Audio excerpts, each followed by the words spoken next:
고린도후서 4장 7절부터 18절, 신약성경 289쪽입니다. 교독합니다. 우리가 이 보배를 질그릇에 가졌으니 이는 심히 큰 능력은 하나님께 있고 우리에게 있지 아니함을 알게 하려 함이라.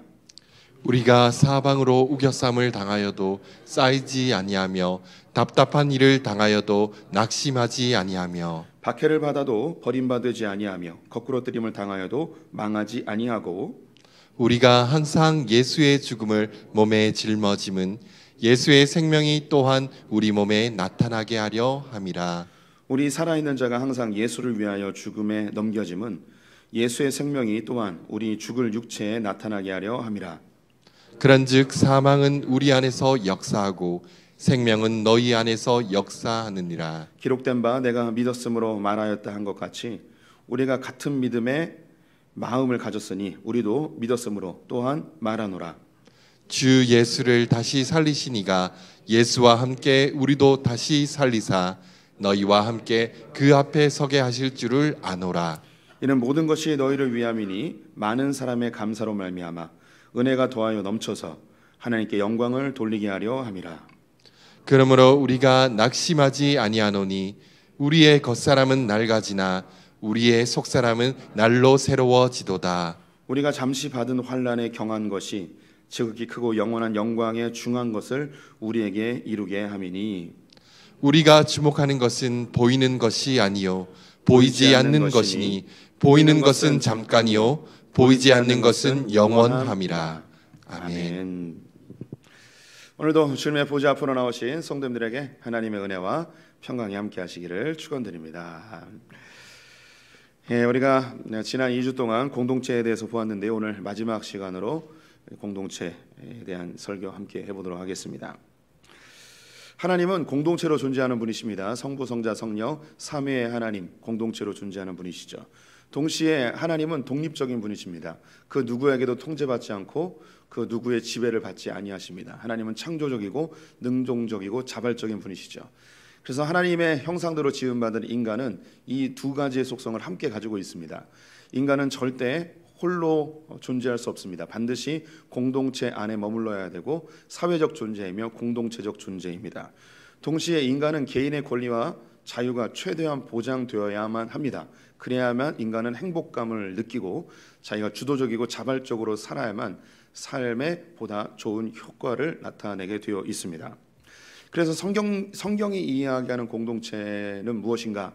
개인의 권리와 자유가 최대한 보장되되 공동체를 위하여서 능동적으로 그리고 자발적으로 희생하고 섬기고 사랑하는 것이 성경이 이야기하는 올바른 공동체의 모습입니다.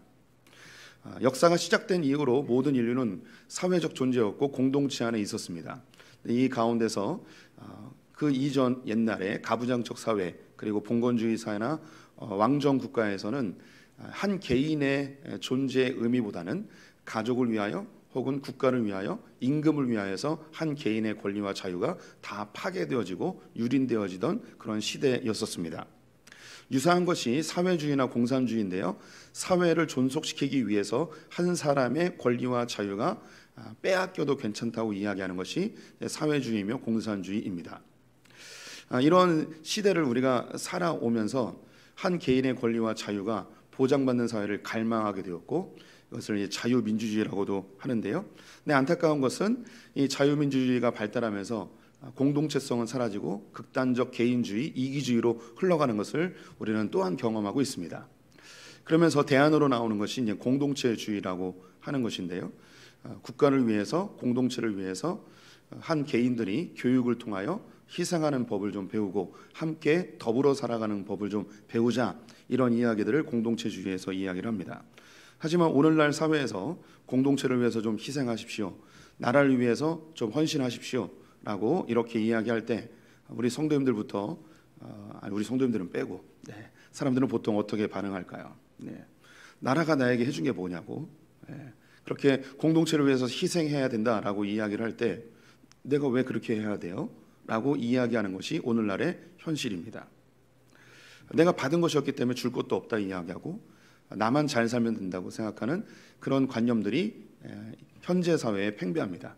이것이 아무리 교육하고 아무리 개화를 시키려고 해도 쉽지가 않습니다. 왜냐하면 인간 본인 자체가 이기적인 존재이고 그리고 죄인이기 때문입니다. 그래서 성경은 우리에게 이 세상을 반드시 공동체적으로 살아야 되는데 이 일을 할 수 있고 이 일의 유일한 방법이 무엇인가? 바로 주님 안에서 구원받은 자들의 사랑의 실천임을 이야기하고 있는 것입니다.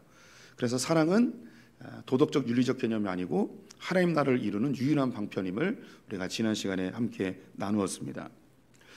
아까도 언급했던 것처럼 사회가 나에게 해준 것이 무엇인가, 공동체가 나에게 해준 게 무엇인가, 이렇게 이야기해버리면 헌신과 희생의 이유가 다 사라져 버립니다. 그런데 우리 크리스찬들은 전혀 다른 관점을 가지고 있습니다. 여기서 크리스찬이라 함은 예수 그리스도의 보혈의 은혜를 경험하여서 거듭난 크리스찬들을 이야기하죠. 우리 그리스도인들은 하나님의 사랑, 그리스도의 사랑을 경험하였기에 이 사랑에 감격하여 이 사랑을 반응하며 실천하는 자들이 바로 크리스찬입니다. 그래서 이것은 교육과 혹은 강압에 의한 것이 아니고 예수 그리스도의 사랑에 감격하였기 때문에 자발적으로 이 사랑을 실천하게 되어 있습니다. 그 예수 그리스도의 충만한 사랑이 내 안에 들어오면 하지 말라고 해도 이 사랑을 자연스럽게 흘려보내게 되어지죠. 그래서 우리가 볼 때는 별것 아닌 것 같은 이 사랑이 세상을 바꿔가고 있습니다. 어떻게 사랑이 세상을 바꿉니까? 힘으로 바꿔야죠. 정치로 바꿔야죠. 역사 속에서 그렇게 주장한 사람들이 많이 있었습니다. 그렇게 힘으로 정치력으로 세상을 바꾸는 듯 하였지만 그들은 또 다른 권력자들이 되었고 또 다른 부정부패의 세력으로 전락하는 것을 역사 속에서 수없이 보게 되었습니다. 결국 세상은 사랑으로 바뀐다는 것을 우리는 깨닫게 됩니다. 몇 가지의 예를 들어드리면 로마가 기원 후 313년에 기독교 국가로 바뀌어지게 되었습니다. 콘스탄틴 대제가 기독교를 인정하면서 지하에서 숨어 신앙생활하던 기독교인들이 밖으로 나와 로마가 완전히 기독교 국가로 변화되게 되었죠. 이 상황에서 교회가 어떤 힘을 발휘하지 않았고 어떤 정치력도 발휘하지 않았습니다. 그런데 로마가 기독교 국가로 완전히 바뀌어버렸습니다. 그 이유는 그 초대교회의 성도들의 보이지 않는 묵묵한 사랑의 실천이었습니다. 콘스탄틴 대제가 기독교를 공인하기 이전에 이미 로마 전체의 기독교인 인구가 50%를 넘었습니다. 콘스탄틴 대제가 아니어도 로마는 기독교 국가로 바뀔 수밖에 없는 그런 환경이 이미 조성되었던 것이죠. 두 가지 예를 들어드리면 첫 번째는 로마의 엄청난 전염병이 두 차례 휩쓸고 지나갔습니다. 첫 번째 전염병에 속수무책으로 많은 사람들이 노출이 되었고 그들은 그렇게 죽어만 갔습니다. 수많은 사람이 죽었습니다. 두 번째 전염병이 돌 때에 첫 번째 전염병으로 겁에 질렸던 이 귀족들과 고위 관리들이 도심에 살다 보니 전염병이 걸리는 것을 알게 되어 지방으로 자기의 고향으로 다 도망을 가버렸습니다. 그리고 가난하고 힘없는 자들만 로마 시내에 살게 되었고 이 가운데 전염병에 걸린 사람들은 그냥 밖으로 길가에 내던져지게 되었습니다.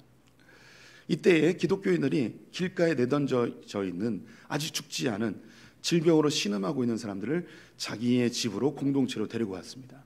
그리고 그들을 씻기고 먹이게 되었습니다. 당시에 최소한의 영양 부문을 공급하고 위생 관리만 잘 하여줘도 오늘날의 전염병보다는 훨씬 약하였기 때문에 그들의 생존율이 매우 급격히 늘어나게 되었습니다. 그래서 사람들에게 어떤 소문이 퍼지게 되었냐면 교회에 가면 살아난다라는 이야기가 퍼지게 되었습니다. 이때에 로마 사회에 기독교인들에 대한 그 관점이 완전히 뒤바뀌어 버리게 되었습니다. 두 번의 전염병이 이 로마 사회에 교회가 선한 단체라는 것을 인지시키는 아주 중요한 사건이 되었죠. 또 한 가지는 여와 보존입니다. 여와 보존. 고대 사회가 다 그러야 했듯이 로마 사회도 군사력과 생산력이 이게 도움이 되지 않는 이 여아들을 태어날 때 바로 죽이기도 하고 버리기도 하였습니다. 여자들을 성적 놀이개로 활용할 뿐이었죠. 그래서 너무 어린 나이에 여자 아이들이 결혼을 하게 됐고 이 너무 어린 나이니까 성관계를 하는 것이 이것이 그들의 큰 고통이었고 그것이 질병이 되기도 하고 죽음의 일이기도 하였습니다. 그리고 건강하지 않은 아이를 잉태하게 되고 출산하면서 더 큰 문제들이 발생하게 되어졌죠. 하지만 기독교는 여자와 아이들을 존귀히 여기는 그런 마인드가 있었습니다. 사랑의 마음이 있었죠. 그래서 너무 어린 나이에 이 여자 아이들을 결혼을 시키거나 몸종으로 절대 팔지 않았습니다. 또한 여자 아이가 태어났을 때 이 아이를 버리거나 죽이지도 아니하였습니다. 그래서 이 기독교 가정에서 자라난 여자 아이들이 사춘기가 지나 그 몸이 성년이 되었을 때에 결혼을 시켰습니다. 그런데 이런 여자들을 구하는 것이 쉽지 않았고, 그래서 로마의 귀족들과 로마의 상류층들이 기독교 가정에 있는 여성들을 데려와서 결혼을 하게 됩니다. 그러면 이 여성으로 인해서 남편이 변화되게 되고 그 자녀들이 기독교인이 되어지죠.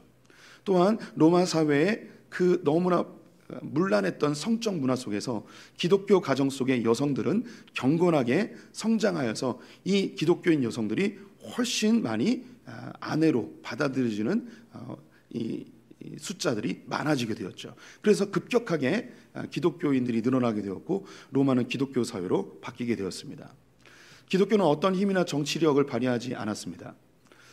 기독교가 가지고 있는 사랑의 실천, 여자와 어린아이들을 존귀히 여기고 한 가정을 이루는 것을 하나님의 질서 안에서 그들은 유지하였고, 가난한 자와 병든 자를 환대하는 것에 대해서 그들은 묵묵히 실천하였습니다. 이것이 로마 사회를 완전히 뒤바꿔 놓는 엄청난 사건이 되었습니다.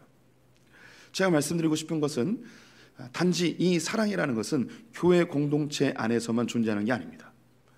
이 사랑의 실천이 교회를 통해서 흘러갈 때 그 사회와 민족과 국가를 변화시키는, 국가 공동체까지 변화시키는 엄청난 능력이 있다는 것을 말씀드리고 싶은 것이죠. 우리 성도님들이 하나님 안에서 반드시 단독자로 쓰셔야 됩니다. 우리의 구원은 집단이 아닙니다. 개인이 구원을 받습니다. 그래서 성도님들의 하나님 앞에서의 이 권리와 자유는 최대한 보장되어야 합니다. 하지만 우리가 공동체로 존재해야 되는 것을 알고 있습니다. 그래서 공동체 안에서 하나님께서 우리에게 주신 그 은혜에 대한 반응으로 사랑을 실천해야 합니다. 이 사랑의 실천이 우리 소풍교회 공동체를 뛰어넘어 이 지역사회와 인천과 민족을 바꿀 수 있다는 이 사실을 반드시 기억해 주셔야 할 것입니다. 제가 성경에서 제일 좋아하는 구절 중에 하나인데요, 에베소서 3장 18절 19절 말씀을 같이 읽어봤으면 좋겠습니다. 함께 읽겠습니다. 능히 모든 성도와 함께 지식에 넘치는 그리스도의 사랑을 알고 그 너비와 길이와 높이와 깊이가 어떠함을 깨달아 하나님의 모든 충만하신 것으로 너희에게 충만하게 하시기를 구하노라. 모든 성도와 함께 지식에 넘치는 사랑을 알라고 합니다. 이 구절을 지금 다 설명할 수는 없고요. 중요한 것, 그리스도의 사랑을 알기 위해서는 반드시 조건이 있습니다. 모든 성도와 함께, 공동체 안에 있어야만 그리스도의 사랑을 알 수 있습니다. 우리 성도님들이 혼자 기도원에 올라가서 주님의 사랑을 경험하게 해주십시오. 알게 해주십시오. 아무리 기도해도 주님의 사랑을 경험할 수 없습니다. 단호하게 말씀드립니다. 홀로 단독으로 신앙생활을 하면 절대 그리스도의 사랑을 알 수가 없습니다. 여기서 알다는 것은 지식적으로 아는 게 아닙니다. 주님의 사랑을 깊이 체험하는 겁니다.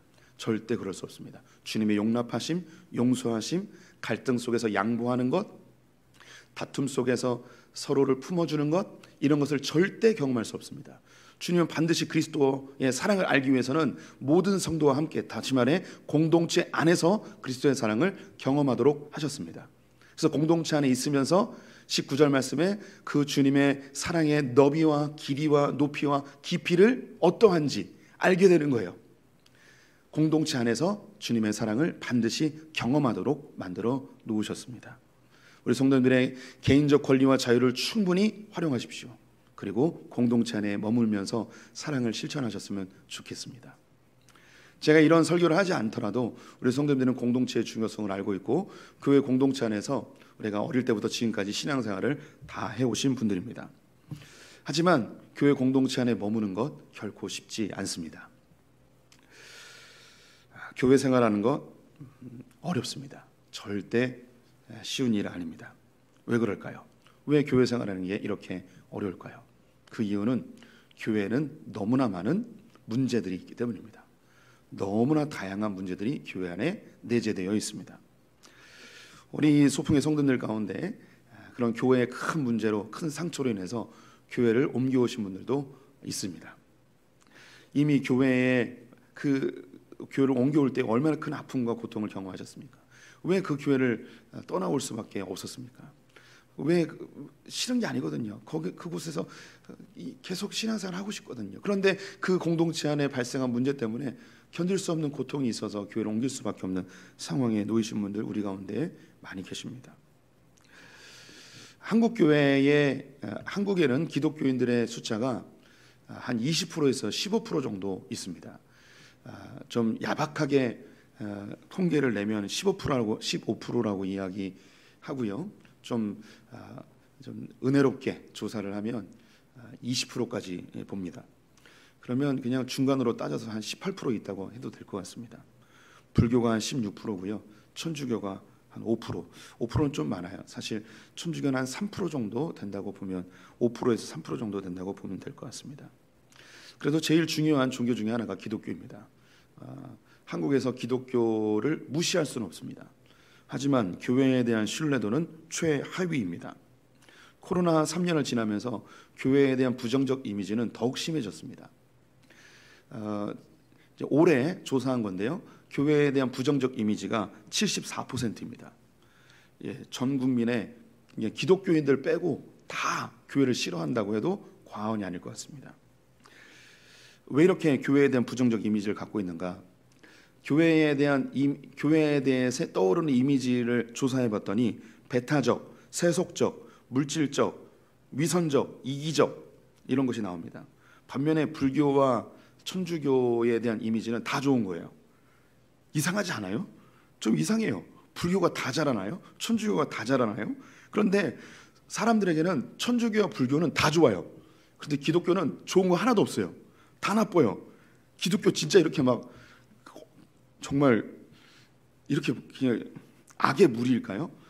우리는 하나님의 자녀가 아니고 이 이미지만 보면 사탄의 자녀들인 것 같아요. 기독교는. 그런데 여기에 나오는 이 이미지는 교회에 대해서 잘 모르고 하나님에 대해서 잘 모를 때에 나타나는 이미지라고도 할 수 있습니다. 교회는 예수 그리스도만한 구원의 길이라고 이야기하는 배타적 진리를 갖고 있습니다. 그래서 배타적으로 느낄 수 있습니다. 교회가 겉으로는 사랑을 이야기하지만 내면적으로 보면 다 이기적이고 돈밖에 모르고 물질적이고 위선적이라 이렇게 보여줄 수도 있습니다. 하지만 한국에서 가장 많은 사회 봉사와 사회적 헌신을 하는 것은 단연 기독교가 최우위입니다. 기독교가 자기의 하는 일을 드러내지 않아서 사람들이 모르는 것들이 너무나 많이 있습니다. 은밀하게 행하고 있는 선행들도 굉장히 많이 있죠. 그래서 교회가 비춰지는 이미지보다 실제 이미지는 많이 다를 수 있습니다. 그런데 이것은 교회 밖에 있는 사람들에게 보여지는 이미지인데요. 교회 안에 있는 사람들에게 보여지는 이미지는 또 어떨까요? 교회 안에 있는 분들에게 교회가 가지고 있는 제일 큰 문제가 무엇인지 설문을 하였는데 상위에 있는 세 가지만 말씀드리겠습니다. 첫 번째는 불투명한 재정 사용이라고 합니다. 그리고 두 번째는 목회자들의 비윤리적인 삶, 세 번째는 사회 참여의 부족이라고 이야기를 합니다. 지난주에 이 지역에 있는 목회자분들의 모임이 교회에서 있었습니다. 그래서 교회가 어떤 모양인지 좀 이렇게 구경을 좀 시켜드렸습니다. 근데 저희가 로비에 지난주에 재직회를 하여서 재정보고를 붙여놨거든요. 목사님들이 교회 투어는 안 하고 재정보고만 보고 있었습니다. 남의 교회 살림살이가 뭐 그렇게 궁금하신지 뚫어지게 그것만 쳐다보고 있었습니다. 아니 지금 농담이 아니고요. 거의 2, 3분 동안 재정을 샅샅이 다 살펴보시더라고요. 그리고서 한마디 하셨습니다. 남의 집 살림이 뭐 그렇게 궁금하십니까? 라고 여쭤봤는데 남의 집 살림이 궁금한 게 아니었어요. 이걸 이렇게 붙여놓은 게 신기하다는 거예요. 그래서 다른 교회는 재정복을 이렇게 안 하나? 라는 생각이 들었습니다.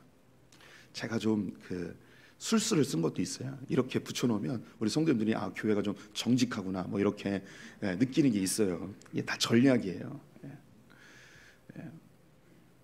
이제 제가 좀 약간 농을 섞었는데 교회가 당연히 재정의 사용을 투명하게 공개하는 것이 마땅하다고 볼 수 있습니다. 그런데 이걸 한다고 해서 좋은 교회고 안 한다고 해서 나쁜 교회다, 이렇게 보시면 절대 안 돼요. 그런데 제가 왜 이렇게 재정을 공개하는가? 많은 성도님들이, 많은 교회 성도님들이 교회 재정이 어떻게 운영되는지 궁금해하고 그것이 해소되지 아니하면 교회에 대한 불신을 갖게 됩니다. 그럼 교회가 다 재정을 부정적으로 쓰고 뭐 담임 목사가 자기가 마음대로 다 전행하고 뭐 이러느냐? 아닙니다. 그런 교회가 소수 있지만 한국에 있는 거의 대부분의 교회들은 건강하게 재정을 사용하고 있습니다. 그런데 이것을 공개하느냐 공개하지 않느냐에 의해서 신뢰도가 좌우되니 공개하는 게 훨씬 유익하다고 할 수 있겠죠. 목회자의 비윤리적인 삶, 네, 이건 저에 대한 이야기이기 때문에 제가 더 힘써야 될 것 같습니다. 또 교회가 사회적으로 참여하는 것, 그동안 교회가 개교회의 부흥과 성장에만 관심을 가졌다면 교회가 조금 더 사회를 위하여서 헌신하고 사회를 돌아보는 일을 힘써야 되는 것 맞습니다. 이러한 부족한 부분, 연약한 부분이 교회에 너무너무 많아요. 그러다 보니까 교회 공동체 안에 들어가는 것이 부담되고 이것이 걸림돌이 되고 교회 안에 머물고 싶지만 이런 것이 자꾸 가슴에 걸리니까 교회에서 한 발짝 멀어지는 것이 좋다라고 생각을 하고, 우리 성도님들이 공공연하게 이야기하는 게 교회 생활을 하려면 그냥 좀 멀리 떨어져 사는 게 신앙의 조화라고 이야기하는 분들이 있습니다. 지금 눈빛들을 보니까 교회 봉사하시는 분들 어떤 빌미를 가져서라도 좀 떨어지고 싶어하는 분들이 많이 계세요. 지금 눈빛들을 보니까 우리가 지금 그런 삶을 살아요. 교회 공동체 안에 머물고 있지만 내가 어떻게 코 껴가지고 이렇게 교회 일을 많이 하느냐, 정말 빨리 은퇴해서라도 빨리 내가 다른 데로 이사 가서라도 이 교회에서 봉사하는 걸 좀 벗어나야겠다라고 하는 분들 있습니다. 그리고 교회 봉사를 열심히 했다가 교회에 옮겨왔는데 지금 교회 봉사 안 하니까 너무 편안하게 신앙생활하는데 담임 목사님에게 잘못 걸려가지고 교회 봉사 안 하기 위해서 예배만 끝나면 바로 집으로 도망가 버리는 그런 분들도 교회에 많이 있습니다. 다 알아요. 저도 목회 구단이에요. 성도님들 눈빛만 보면 알아요. 딱 눈빛 보면 교회 봉사 잘할 뿐인 거 보여요. 그런데 눈빛 안 마주치려고 막 피하고 도망다니는 분들 다 보입니다. 제가 주목하고 보고 있습니다. 어느 날 전화가 할지 모릅니다. 교회를 보면 다 하나같이 엉망진창입니다. 다 이 교회가 온전한 교회가 없는 것 같습니다. 이런 우리들에게, 특별히 21세기를 살아가고 있는 한국교회 성도들에게 바울 사도가 우리에게 이렇게 권면하고 있습니다. 4장 18절 말씀 같이 읽어보도록 하겠습니다. 우리가 주목하는 것은 보이는 것이 아니요 보이지 않는 것이니 보이는 것은 잠깐이요 보이지 않는 것은 영원함이라. 바울이 고린도 교회 성도들에게 이야기합니다. 우리가 알듯이 고린도 교회는 문제가 너무 많았습니다. 성경에 나와 있는 교회들 중에 가장 많은 문제가 있는 곳이 바로 고린도 교회였습니다. 이 고린도 교회 성도들에게 권면하기를 눈에 보이는 것에 주목하지 말고 보이지 않는 것에 주목하라고 이야기하고 있습니다. 우리 성도님들의 눈에 비춰지는 한국 교회는 어떤 모습입니까? 소풍 교회는 또한 어떤 모습이십니까? 소풍 교회는 얼마 전에 교회를 이전했죠. 인테리어를 깔끔하게 잘해서 좀 좋은 교회처럼 보여질 수도 있습니다. 혹은 교회가 분리 개척을 하는 운동에 동참하기 때문에 굉장히 건강한 교회로 비춰질 수 있습니다. 하지만 이것은 겉으로 보여지는 것이고, 우리 이 소풍교회 안에 정말 보이지 않는 그것, 보이지 않는 것이 정말 생명력 있게 움직이고 있는가, 이걸 살펴봐야 합니다. 또한 더불어서 한국교회의 겉모습은 매우 추악하고 냄새나고 연약해 보이고 죄악 덩어리일 수 있습니다. 하지만 그 모습이 전부는 아닙니다. 그 안에 보이지 않는 것에 우리는 주목할 필요가 있습니다. 그렇다면 바울이 주목하라고 한 그 교회 안에 있는 숨겨진 것은 무엇일까요? 그것은 바로 그리스도의 생명, 복음입니다. 우리가 겉으로 보여지는 것들에 주목하는 것이 아니라 보이지 않는 그 복음에 집중해야 합니다. 그래서 겉으로 보기에 너무 연약해 보이고 부족해 보이고 형편없어 보이는 이 교회를 바울은 질그릇이라고 묘사를 하고 있습니다. 7절 말씀 제가 읽어보겠습니다. 우리가 이 보배를 질그릇에 가졌으니 이는 심히 큰 능력은 하나님께 있고 우리에게 있지 아니함을 알게 하려 함이라. 우리를 질그릇에 비유하고 있습니다. 복음, 그리스도의 생명을 보배라고 묘사하고 있습니다. 질그릇은 매우 투박합니다. 못생겼습니다. 매력이라고는 하나도 없습니다. 예수 그리스도가 매력이 없는 분이셨습니다. 예수 그리스도 그 자체가 흠모할 만한 것이 아무것도 없었습니다. 이스라엘 사회에서 외모적으로 본다면 예수님은 주목받을 사람이 아닙니다. 나사렛 시골 목수의 아들이었습니다. 배움이 없었습니다. 외모도 탁월하지 아니하였습니다. 하지만 그 안에 복음의 생명이 있었기에 많은 사람들이 예수의 그 복음을 듣고자 쫓았습니다. 바울 또한 마찬가지입니다. 바울은 전해지는 이야기로 보니 대머리였다고 합니다. 키도 작고 못생겼습니다. 말도 잘 못했습니다. 심지어 심각한 안질이 있어서 앞도 잘 못 보는 사람이었습니다.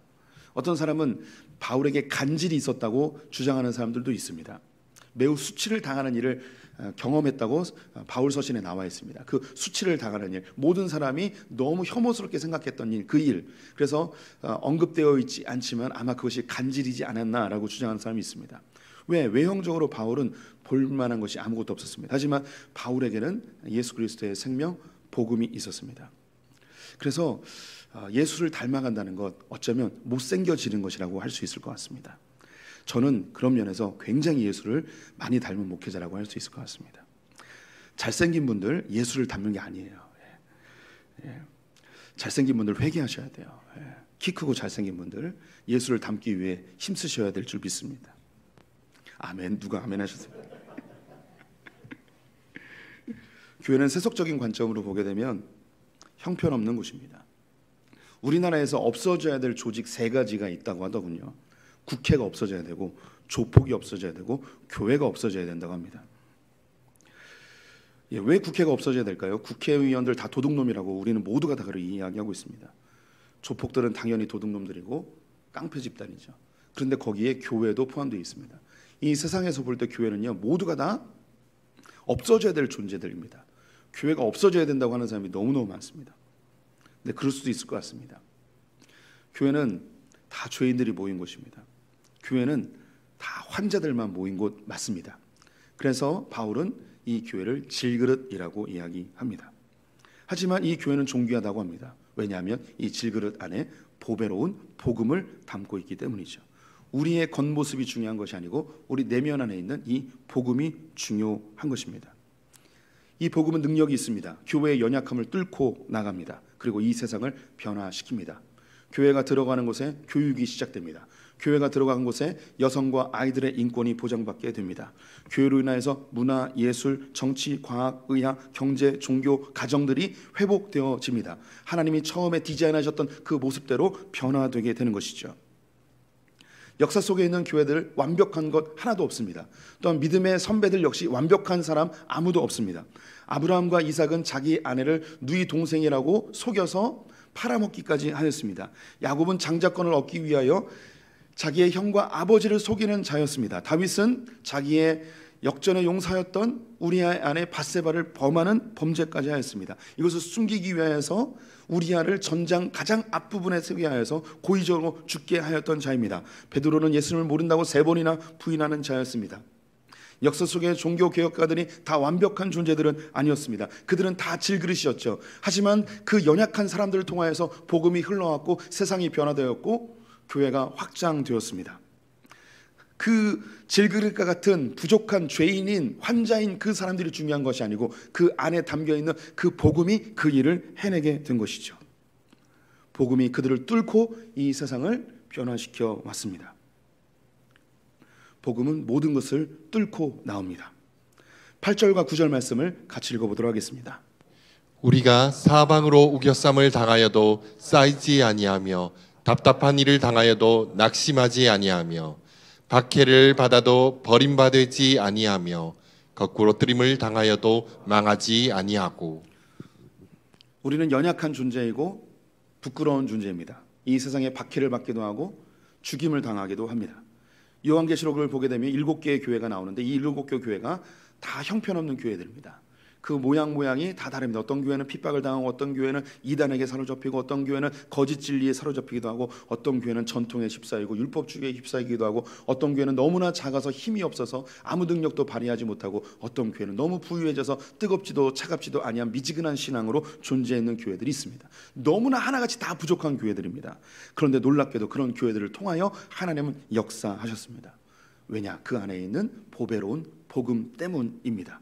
이 복음이 그 연약한 교회를 넘어지지 않게 하였습니다. 이 복음이 그 이단에게 사로잡히고 거짓 진리에 사로잡힌 자들이 다시 복음으로 돌아오게 하였습니다. 율법과 전통에 휩싸인 교회를 다시 갱신하여서 복음적인 교회로 바꾸어 놓았습니다. 작은 교회가 넘어지지 아니하고 위축되지 아니하고 자기가 맡겨진 그 현장에서 복음을 증거하는 아름다운 교회로 서게 하였습니다. 미지근했던 그 교회가 다시 복음에 불타는 열정적인 교회로 바꾸어 놓게 되었습니다. 어떻게 이럴 수 있는가? 하나같이 다 부족한 교회인데 그 안에 담겨있는 보배로운 복음 때문이었습니다.